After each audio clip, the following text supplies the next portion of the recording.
Hello again. So this is the second of my series about what I believe and why I believe it. It may be a bit shorter than the first because it's quite chilly out here. So I'm going to narrow things down a bit in this video and talk about the notion of creation. I'm going to talk about evolution and the idea that the world was created in 6 days and all of that in a separate video. But one of the problems with talking about God is that you end up trying to nail jelly to the wall. You'll talk about one thing and people say, well, what about prayer, or what about creation, or what about evolution, or any of those things? And you just have to stick with one. So the very narrow thing I'm sticking with just now is the notion that the universe was created. And by that I mean specifically that the universe came into being by an agent, by a thing or a something acting, that it didn't happen blindly or without a creator or without a creative act. It's a very, very complicated subject, but I'll make it as simplistic as possible. So the science is fairly clear. About 13.8 billion years ago, a thing happened. We call this thing the Big Bang, and it is described as a point of infinite density and infinite temperature. I can't quite get my head around that, but what it means is basically that everything that is in the known universe now was not there, and then it was. And I mean everything we can see, every star, every planet, everything that has ever existed was there at one point in space, and it exploded with a colossal force. Only it didn't explode, it sort of expanded in a remarkably even way, and the reason for that is what the Hadron Collider is there to try and explore. So it was immensely hot, it was immensely dense, and particles were formed in this sort of smooth soup. It sort of formed into lumps, into gluons and quarks, and the forces of nature came into being in the first fraction of a second that the universe was there. Electromagnetism, gravity, the laws of nature, all happened as the universe cooled into this sort of breezy, chilly 10 billion degrees Celsius soup. And then all the larger particles began to form things like atoms and matter, space-time. It was all there. And from there, history was made. Everything. Not just the laws of nature, but nebulae, galaxies, stars, planets, birds, trees, flowers, rain, oceans, moons, comets, and us. And we think these days, well, that's fairly obvious, isn't it? I mean, everything had a beginning. I had a beginning. Everything started, so eventually you've got to trace it back to the first thing that started. Well, it may feel obvious, but it wasn't until about 1927 that the idea that the universe had a beginning was formed as a scientific theory. Before then, the scientific theory about the universe was basically versions of what was known as the steady state theory, although the steady state theory as formulated only came into being in response to the Big Bang theory. The Christian belief was that there was a beginning, a creation ex nihilo, as it's called, out of nothing. And that was partly because of the Genesis story and partly due to simple logic. The easiest and most robust version of this logic was what's known as the cosmological argument. And this argument was in existence long before Christianity. And it goes like this. Everything that exists has a cause. The universe exists. Therefore, the universe has a cause. That's it. There's a lot of variations on that, and some are very complex because philosophers have to have something to do, but in essence, it's just there. No gods in there, you notice, just logic. The God bit comes in when you speculate on what the cause might be. And the only thing that you need to know about that bit of the argument about a cause is that the thing that causes something to be isn't reliant on the thing it causes. So if I drop a ball onto the floor, I don't need the ball to drop onto the floor in order to carry on existing. I decide whether the ball gets dropped onto the floor, and the ball dropping on the floor is independent of my existence. So whatever caused the universe can't depend on the universe, otherwise it's just a bit more of the universe.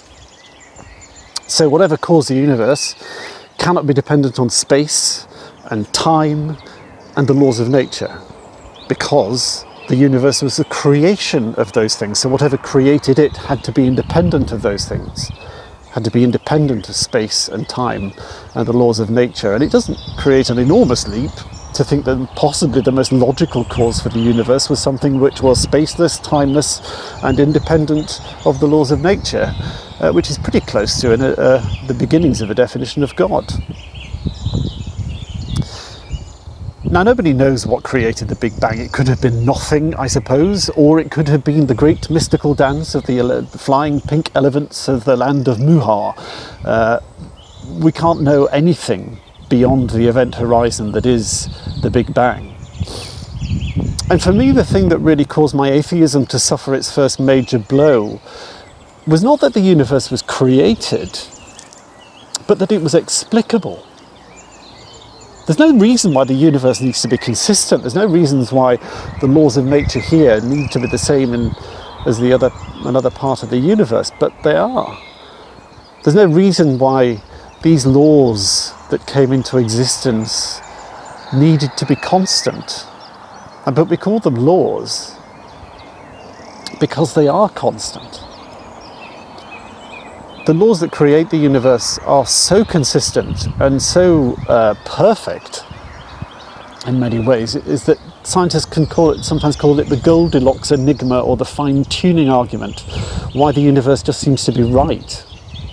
As an example, think of one of those laws of nature. Think of the law of gravity, the law that attracts things together. It's the thing that means that we spin around the sun and the moon orbits the earth. It's the reason why balls drop onto the floor and why we weigh what we weigh. If that constant of gravity was like 1% less, if things were attracted to each other just 1% less, then those first atoms would never have formed and the universe would be just nothing lying about waiting for nothing to happen. But if it was 1% stronger, if things attracted to each other just 1% more than they currently did, then the universe would have been over before it began. It would have collapsed into itself. Now, there is an explanation for why the universe is just right, which doesn't involve a creator. And that explanation is called the multiverse. The idea is that there is actually an infinite number of universes out there waiting to be discovered by us, but we can't discover them because they're in different universes. And some of them are, as I described, nothing waiting to happen, or a universe that comes and goes in the blink of an eye. Now, that's one other theory, but it doesn't seem a particularly scientific theory to me, to imagine an infinite number of other universes that are undetectable in order to explain this one. And even so, it still doesn't explain why this one exists, never mind all the others. It seems to me that the most logical and efficient explanation is that there is a creator that started it off. Now, that doesn't say anything about the God that Christians worship. It doesn't say anything about Jesus, but it's not supposed to.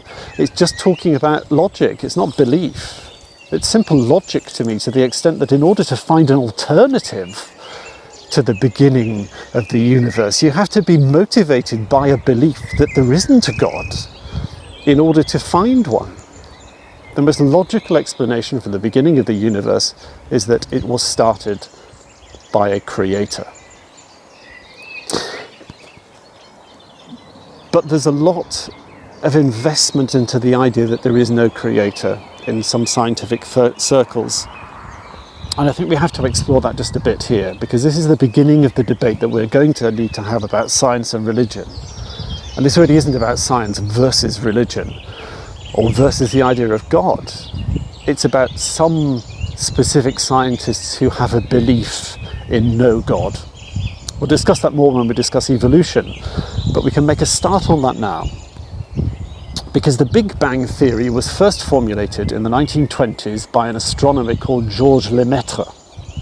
If you Google him, or if you use Ecosia as your search engine to Ecosia him, because that's a non-profit search engine which plants trees, which is good for the environment. So if you look him up on the internet, you'll find Georges Lemaitre is wearing a dog collar because he's a priest. And by all accounts, a very jocular, affable priest, just like so many of us. And the main proponent of the opposing theory, the steady state theory that the universe has always been about, was a guy called Fred Hoyle, a rather blunt Yorkshireman who hated organised religion and spoke quite strongly against it in many of his papers that he wrote. He hated the Big Bang theory because he felt that it put creation outside scientific reach. And he really disliked that idea, that science couldn't reach beyond the Big Bang. And his alternative theory was trying to throw it back into the scientific realm. And the fact that the steady state theory held sway far longer than it should have done, far longer than the evidence was able to support, was because many in the scientific community could not bear to have the origin of the universe wrested away from science into a logical framework that had been with the church for over 1,000 years. But all the scientific evidence was pointing to a place that lay beyond science. All the scientific evidence was pointing to a creation ex nihilo, pointing to a Big Bang. In fact, Fred Hoyle invented the phrase, the Big Bang, as a way of making fun of that theory. It's just his bad luck that it took off. Having a creator not only explains why the universe is there in the first place, but it also explains why the universe is just right for life. We don't need all those other universes that we can't detect to explain it, to give that answer. So the first stage in my belief in God was not really belief. It was just the acknowledgement that a creator made logical sense. Now, next time I'm going to talk a bit and have a bit of a rant about the so-called debate between science and religion, which is formulated particularly in the idea of the universe being created in 6 days several thousand years ago. I'll talk about where that idea came from and how it became a tool by which people like Richard Dawkins used to beat Christians with, and why it's all a load of historical nonsense. Tune in next week and find out.